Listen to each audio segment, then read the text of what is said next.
రామోజీరావు గారి మరణ వార్త ఈరోజు ఉదయమే చాలా బాధ కలిగించింది.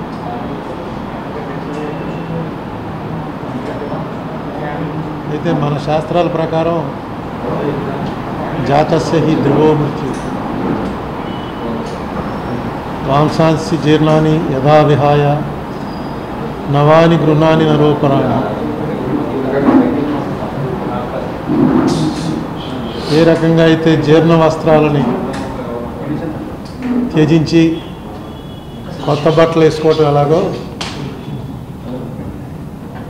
ఈ జన్మ చాలించడం కూడా అలాంటిది.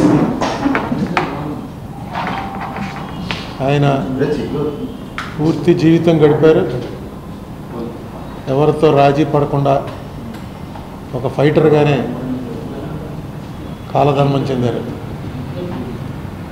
నేను ఆయన్ని కలుద్దామని చాలా ప్రయత్నాలు చేసి కలవలేకపోయాను.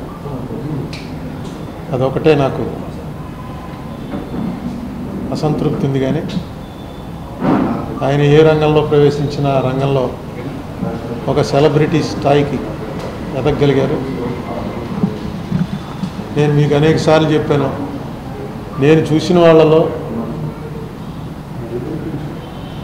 సింగిల్ మోస్ట్ ఇన్ఫ్లుయెన్స్డ్ పర్సన్ ఈ భారతదేశంలో ఒక వ్యక్తి, అంత పలుకుబడి కలిగినటువంటి వ్యక్తిని నేను మరొకరిని చూడలేదు.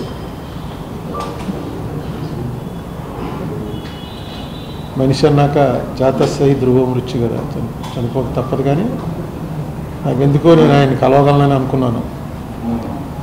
అయితే ఆయనకి అనేక మంది చేత కబురు పెట్టినా నన్ను ఒకసారి ఎందుకో కుదరలేదు. ఎనీవే, వారి కుటుంబానికి నా ప్రగాఢ సానుభూతి, వారికి ఉత్తమ గతులు సంప్రాప్తించాలని ఆ భగవంతుని కోరుకుంటున్నా.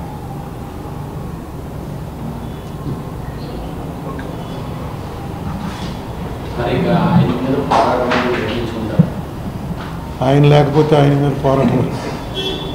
ఈ ప్రశ్నలకి ఇది సమయం కాదు, మనం మళ్ళీ మాట్లాడుకుందాం. Thank you.